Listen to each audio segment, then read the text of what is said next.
J'aimerais prendre juste quelques minutes pour parler de cet argument maintes fois ressassé, celui que ma grand-mère, même si je comprends absolument pas le fait de comparer sa grand-mère au prophète, mais je vais dire cet argument pourquoi il tient pas la route, absolument pas. Mais ma grand-mère s'est mariée à l'âge de 11 ans, à 12 ans, et c'était bien, il n'y a pas eu de problème. Elle a eu 9 garçons.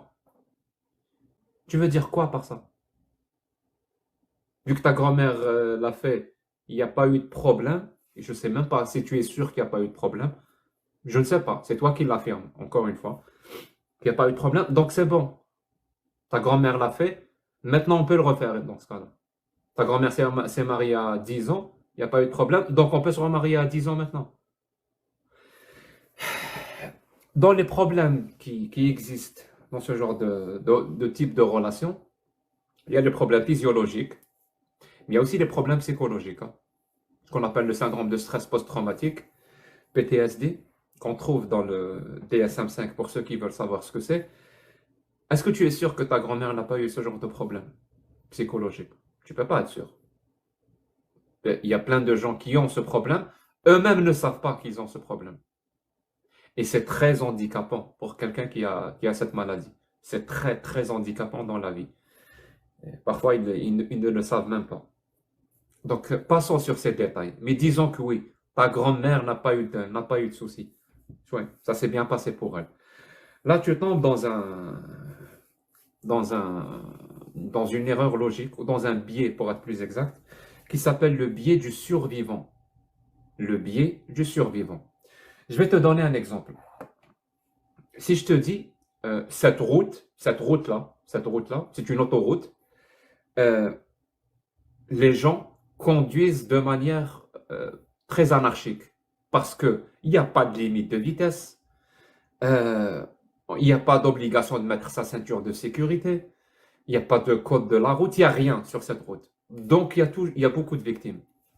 Mais toi, tu vas me dire, moi, mon grand-père a pris cette route. Il s'est sorti. La preuve, il s'est marié, il a eu des enfants. Et moi, l'un de ses enfants, c'est mon père.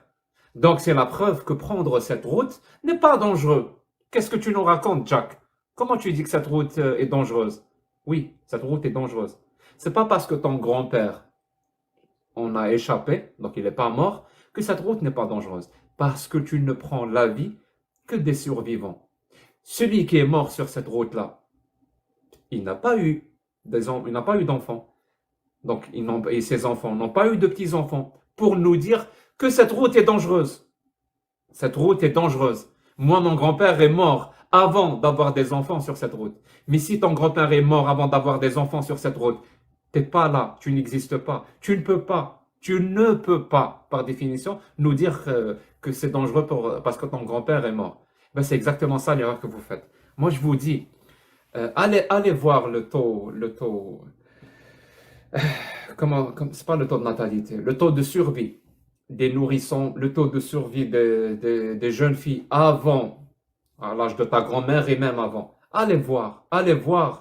Ça n'a rien à voir avec aujourd'hui. Absolument rien à voir avec aujourd'hui. Il y avait le taux de mortalité enfantine était très élevé. Et entre autres, à cause à cause de cette ignorance. Les gens ignoraient. Donc, ils faisaient ce genre de truc. Mais la grand-mère qui est morte ou qui a eu des problèmes, elle ne pouvait pas avoir d'enfants parce que justement, elle s'est mariée trop jeune. Cette grand-mère-là n'a pas eu des fils et des enfants. Et ces enfants n'ont pas eu de petits-fils pour qu'ils viennent témoigner qu'il y a un problème. Et ça, pour comprendre le biais du survivant, je vais vous raconter une histoire. Une histoire que un certain Thomas Durand a expliqué dans un TEDx. Je vais essayer de mettre la source du TEDx dans la description. Thomas Durand, qui est le asserment d'axe de la tranche en biais. Et c'est excellent, cette conférence sur le biais du survivant. Dans la Deuxième Guerre mondiale, à la Deuxième Guerre mondiale, euh, les Britanniques donc lançaient des campagnes de bombardement, pardon, sur l'Allemagne nazie. Donc, ils lançaient une campagne de bombardement. C'est pas tous les soirs, mais pratiquement. Ils avaient un problème, disons que 50% des avions ne revenaient pas. 50% des bombardiers ne revenaient pas. Donc, ils étaient abattus. Et donc là, ils ont fait appel à des scientifiques pour savoir comment améliorer les choses, comment rendre le taux de bombardier qui revient plus élevé, parce que ça coûte de l'argent et ça coûte des vies.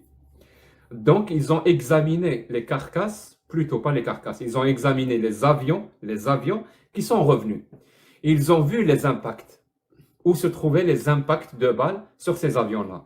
Ils ont constaté qu'il y avait beaucoup d'impacts sur les ailes et beaucoup d'impacts sur le gouvernail, je ne sais pas comment ça s'appelle, celui qui se trouve à la fin. Je ne suis pas vraiment dans l'aviation, donc je ne sais pas comment ça s'appelle. Donc celui qui se trouve à la fin. Donc il y avait des impacts de balles là-bas, il y avait des impacts de balles sur les ailes. Et donc, la Royal Air Force voulait quand même blinder la queue, ok, la queue. Donc, ils voulaient quand même blinder la dérive. Oh, ok, la dérive qui se trouve sur la queue. Donc, la Royal Air Force voulait quand même blinder ces avions pour augmenter le taux d'avions qui reviennent chaque soir quand ils vont aller bombarder. Ils ne pouvaient pas tout blinder parce qu'un appareil tout blindé, ça s'appelle un char. Et un char, ça vole très très mal. Donc, il fallait blinder des endroits susceptibles.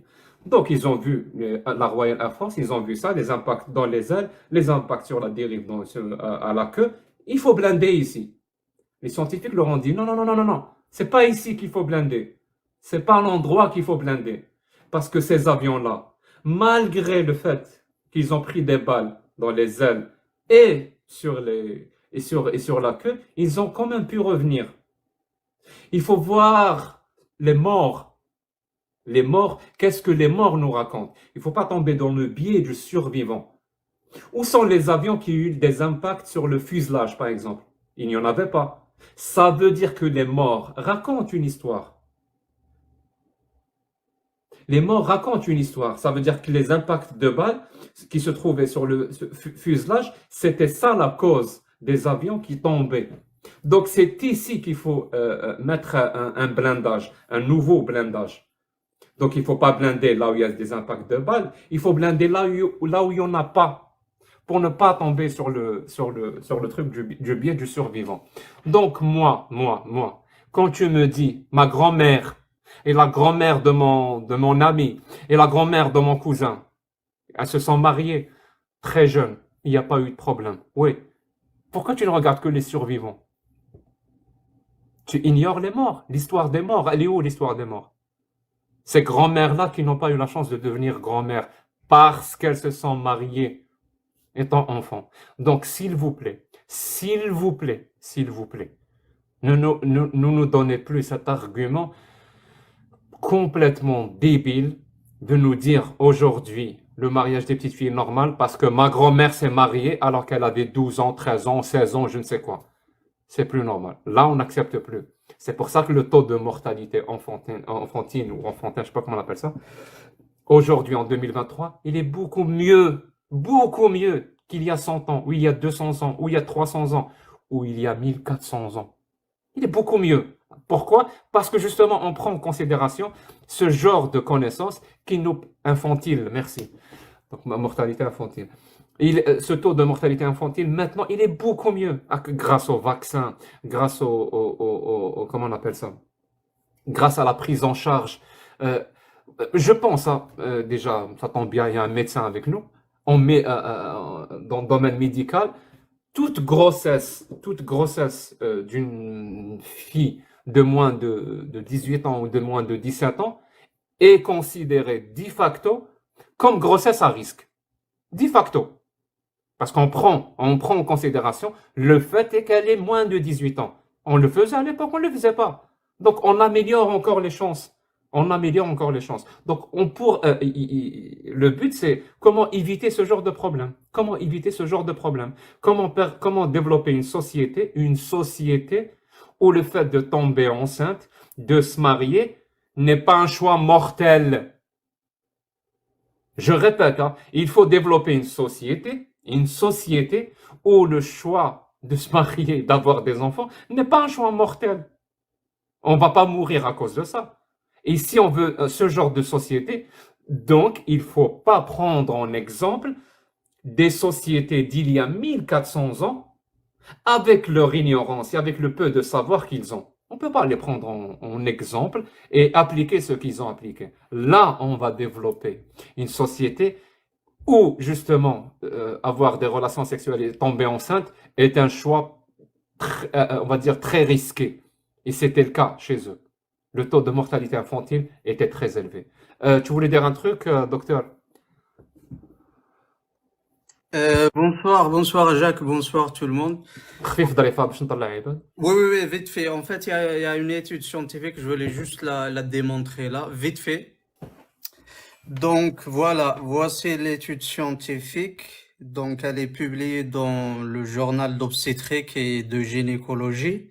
Donc on définit le mariage chez les enfants qui sont définis par un âge inférieur à 18 ans comme Human Rights Violation, c'est-à-dire une violation des droits humains. Donc le mariage des enfants, donc il a un impact. Je l'ai en anglais, je fais la traduction en même temps. Donc le mariage chez les enfants impacte directement leur éducation, leur santé et leur santé mentale et la santé de leur progéniture. Donc, il augmente le risque de la dépression, des maladies sexuellement transmissibles, le cancer du col de l'utérus, le malaria et les fistules obstétriques et la mortalité au moment de l'accouchement. Donc, je vais poser 2 points. Premièrement, pourquoi Dieu il a autorisé un mariage avec un risque élevé de la mort au moment de l'accouchement? Et sur l'autre front, pourquoi on trouve aucune étude scientifique de la part des musulmans qui démontre l'effet contraire? C'est-à-dire que le mariage chez les enfants, il présente pas de risque sur la santé. Voilà. Merci. Merci beaucoup, docteur.